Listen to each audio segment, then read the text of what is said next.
Hi friends, எல்லோரும் எப்படி இருக்கீங்க? நாங்கள் நல்லாயிருக்கோம்.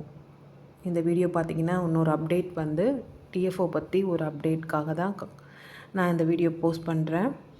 இப்போ பார்த்திங்கன்னா நம்ம ஸ்பிண்டல் எப்படி ஓடிக்கிட்டு இருக்கு, மேலே எப்படி அது வந்து போகுதுங்கிறத நான் டீட்டெயிலாக எடுத்திருக்கேன் பாருங்கள். கீழே இருக்கிறது வந்து இப்போ ஆல்மோஸ்ட் தீந்து ஓடிக்கிட்டு இருக்குது. கொஞ்சம் இருக்குது, ஒரு 50 கிராம் 100 கிராமில் ஓடிக்கிட்டு இருக்குது. இந்த மாதிரி தான் ஓடும். ஃபஸ்ட்டு போட்டதும் வந்து ஃபுல்லாக இருக்கும், அந்த பாக்ஸ் ஃபுல்லாக இருக்கும். ஓடி முடிக்கிறப்ப இந்த மாதிரி ஆகும். மேலே பார்த்திங்கன்னா அது முறுக்கி மேலே போய்கிட்டுருக்கு. ஓகேங்களா? இந்த ப்ராசஸ் இங்கே பாருங்கள் எப்படி போட்டு வச்சுருக்காங்க. இந்த பஞ்சுலாம் வந்து வேஸ்ட்டு. இதெல்லாம் கொண்டு போய் வந்து நம்ம க்ளீன் பண்ணிடணும். வெளியே கொண்டு போய் போட்டு தீ வச்சு விட்ருவாங்க பசங்க. நீங்கள் இந்த வாரம் வந்து பண்ணாமல் வச்சுருக்காங்க. இங்கே பார்த்திங்கன்னா இதில் ஒன்று மட்டும் ஓடாமல் இருக்குது. கீழே பார்த்திங்கன்னா அதில் இது இருக்காது. இந்த மாதிரி போய்கிட்டுருக்கோம். ஸ்பீடு வந்து நம்ம கூட்டிக்கலாம் குறைச்சிக்கலாங்க. ஸ்பீடு அதிகமாக வச்சு ஓட்டுறவங்களும் இருக்காங்க, ஸ்பீடு வந்து நார்மல் ஸ்பீடில் ஓட்டுறவங்களும் இருக்காங்க. நம்மளோட விருப்பம்தான். அங்கே பார்த்திங்கன்னா அவர் ஏதோ எக்ஸ்பெரிமெண்ட் இருக்கார். இந்த மாதிரி பண்ணாதீங்க வைக்காதீங்கன்னு எப்பயுமே சொல்லிட்டு தான் போவாங்க. ஆனால் அதை கொஞ்சம் ஏதாவது மாற்றி பண்ணிடுவாங்க வேலை செய்கிறவங்க. அந்த பொண்ணு வந்து நமக்கு இதில் வேலை செய்கிற பொண்ணு தான். இங்கே பாருங்கள், இந்த மாதிரி டஸ்ட்டு கோனு இதெல்லாம் வந்து க்ளீன் பண்ணாமல் வச்சுருக்காங்க. இந்த பையன் போனாங்க பார்த்தீங்களா? இதுதான் சீஸ். இதை தான் நம்ம உள்ள பாக்ஸ்குள்ளே போட்டு மேலே ஏற்றி விடுவோம். அது போய் மேலே வந்து இதாகும், ப்ராசஸ் ஆகும். அதுதான் வந்து முறுக்கி கொடுக்குறதுன்னு சொல்லுவாங்க. ஒரு எக்ஸ்ட்ரா ஒரு முறுக்கல், ஒரு சிங்கிள் நூலை வந்து நம்ம ஒரு வாட்டி சீஸில் போட்டுட்டு அதுக்கப்புறம் பெரிய மிஷினில் போட்டு இது பண்ணுறோம். அவன் எடுக்கிறான் பார்த்தீங்களா? அதில் தான் வந்து அவன் கட்டி விடணும். அதை வந்து பார்த்திங்கன்னா எடுத்து விட்டுட்டுருக்கான். சரியான சிக்கலாக இருந்தால் எடுத்து விட்டுட்டு அதுக்கப்புறம் வந்து நூலை வந்து ப்ராசஸாக கட்டுவாங்க. அதுக்குள்ளே அவன் வேறு பாயிண்ட்டுக்கு போயிட்டான். ஸோ நம்ம வந்து அதையும் நான் ஒரு நாள் உங்களுக்கு எப்படி கட்டி மேலே வந்து போட்டு விடுறாங்க அப்படிங்கிறதையும் நான் ஒரு நாள் உங்களுக்கு அப்டேட் பண்ணுறேன். டிஎஃப்ஓ பொறுத்த வரைக்கும் எப்பயுமே உள்ள ஆள் இருக்கணும். நூல் வந்து எங்கேயாவது கட்டாய் ஓடினா நம்மளுக்கு வந்து அப்பப்போ வந்து செக் பண்ணி அதை திருப்பி நம்ம இது பண்ணி விடணும். திருப்பி நூலில் கட்டி விட்டுறணும். இடையில வந்து சீராக ஓடிக்கிட்டு இருக்கணும். ஒரு ஸ்பிண்டில் அதிகமாகவும் ஒரு ஸ்பிண்டில் கம்மியாகவும் ஒவ்வொரு நேரம் அப்படி ஓட வாய்ப்பு இருக்குது. எல்லா இதுவும் வந்து ஆல்மோஸ்ட் ஒரு 75% வந்து நீட்டாக ஓடிட்டு இருந்தால் தான் நம்மளுக்கு கரெக்டான இதில் வந்து ரேஷியோவில் வந்து மேலே இருக்கக்கூடிய கோன் நம்மளுக்கு கிடைக்கும். இன்னும் க்ளீன் பண்ணாமல் வச்சுருக்காங்க. இன்றைக்கி காலையிலேருந்து க்ளீன் பண்ணல போல், அப்படி அப்படியே இருக்குது.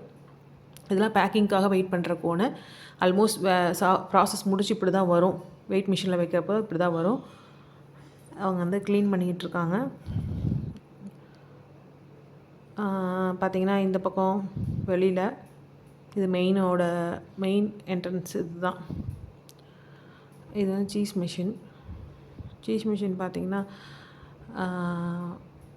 கொஞ்சம் சீஸ் வந்து மிஷின் வந்து கொஞ்சம் ப்ராசஸ் வந்து நின்றுக்கிட்டே இருக்கிற மாதிரி இருக்கும். ஆனால் பெரிய மிஷினும் ரெண்டுமே வந்து பார்த்திங்கன்னா வேலை கம்மியாக இருக்கிற மாதிரி இருக்கும். ஆனால் வந்து ஒரு வாட்டி வேலை நல்லா செஞ்சுட்டு அப்படி விட்டுட்டோம்னா இடையில போய் செக் பண்ணால் மட்டும் போதும். இதில் ஏன் அப்படி க்ளீன் பண்ணுறாங்கன்னா அதில் போய் பஞ்சு நிற்கக்கூடாதுங்கிறதுக்காக பண்ணிகிட்ருக்காங்க. இதுதான் இபி அந்த பாக்ஸு, இதெல்லாம் இப்படி தான் இருக்கும்.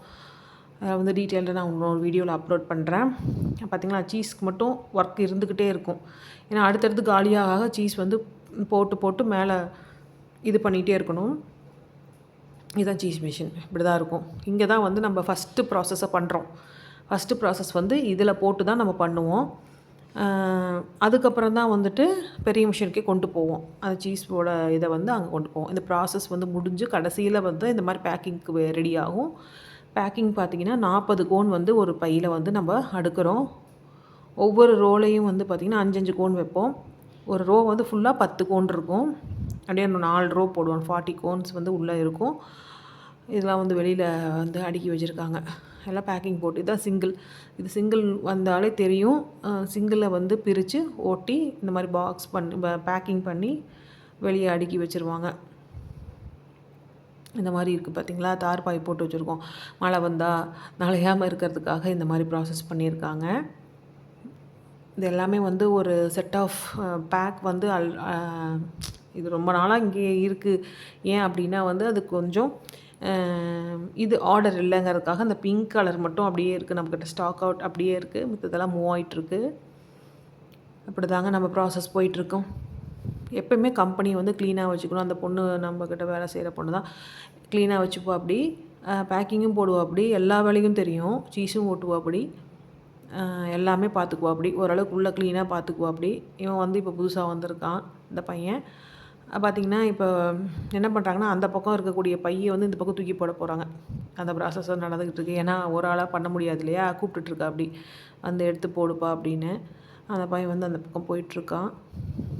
பார்த்திங்கன்னா, அந்த பக்கம் இருந்து இழுத்து இந்த பக்கம் போடணும். ஒரு ஆளாக பண்ண முடியாது இல்லையா? அதனால் பண்ணுறாங்க. ஐயோ!